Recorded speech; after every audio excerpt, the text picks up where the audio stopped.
José María Vargas Ponce fue un médico cirujano, científico, catedrático de la Universidad de Caracas, además de político, escritor y presidente de Venezuela. Su presidencia es recordada como la primera ejercida por un opositor al gobierno precedente. En ese sentido se aspiró a reforzar la institucionalidad del país por medio de un hombre no proveniente del mundo militar. Historia.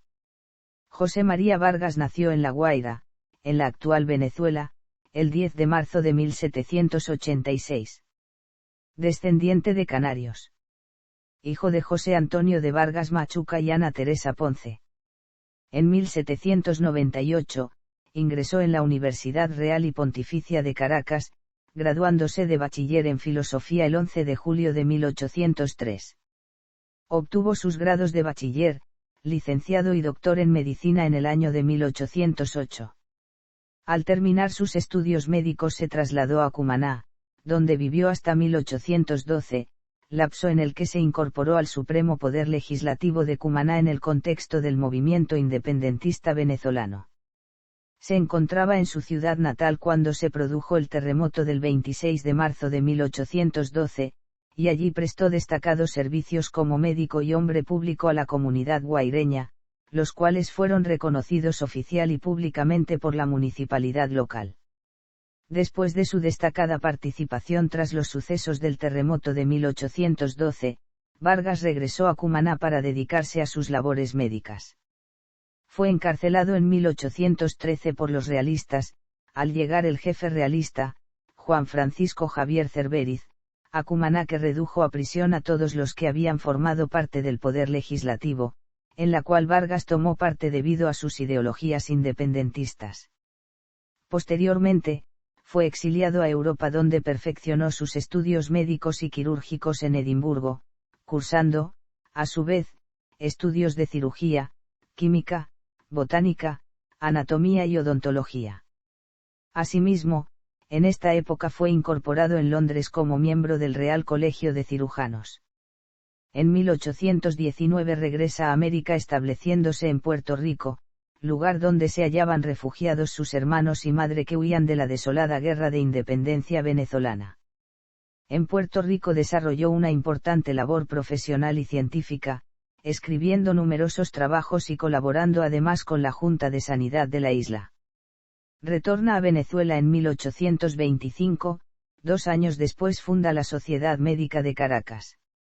Desde su llegada se dedicó de inmediato al ejercicio de su profesión, incorporándose además a la Universidad de Caracas como profesor de anatomía. En 1826, el libertador Simón Bolívar, durante lo que sería su última estadía en Venezuela, llama al doctor José María Vargas para confiarle la importante misión de restaurar la Universidad de Caracas. Así, en el año 1827, Vargas inicia una universidad nueva, implementando sus conocimientos de los grandes centros europeos en los cuales estudió. Abre la Facultad de Medicina en dicha universidad, enseñando anatomía, botánica, mineralogía y química, trayendo, consigo, las ramas de las ciencias modernas al país. De esta manera, Vargas dedicaría un cuarto de siglo a la enseñanza de las próximas generaciones, sin cobrar ningún sueldo por ello. Es a partir de esta época, cuando Vargas recibió el reconocimiento y el respeto de diversos sectores de la sociedad caraqueña, debido a su exitosa labor administrativa, gracias a la cual consiguió poner al día las cuentas de la universidad.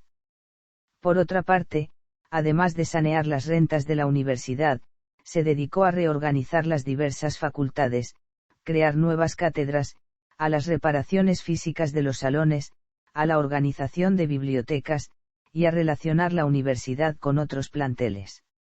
En consecuencia, al término de su desempeño como rector, la universidad se convirtió en un modelo de eficacia administrativa y en un prestigioso centro de estudios. Como profesor de anatomía, inauguró las disecciones de cadáveres, procedimiento que era sumamente novedoso para la época, lo que le confirió extraordinaria reputación como docente.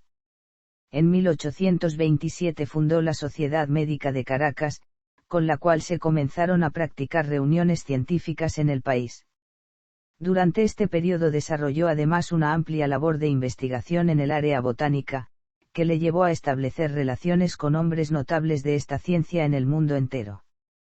Como ejemplo de esta circunstancia, tenemos que de Candolle, uno de los más grandes botánicos de la época, bautizó algunas plantas con el nombre de Vargasia en homenaje a los trabajos realizados en la materia por Vargas. En 1829, al ser fundada en Caracas la Sociedad Económica de Amigos del País, Vargas fue designado su primer director. Una vez concluido su rectorado, Vargas se dedicó de lleno a la instrucción, fundando en 1832 la Cátedra de Cirugía.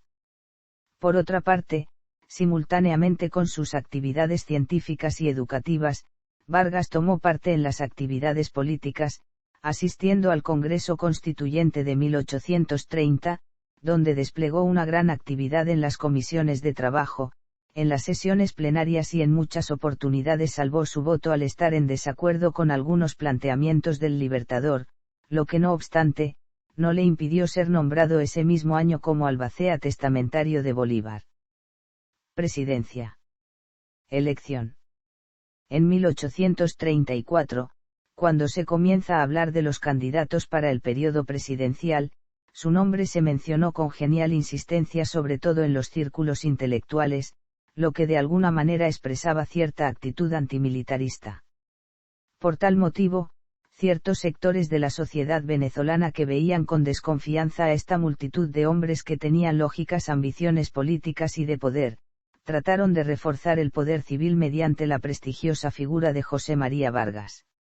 En este sentido, la opinión pública caraqueña y nacional, comenzaron a presionar sistema a un reticente Vargas para que aceptara la primera magistratura, a lo que accedió finalmente.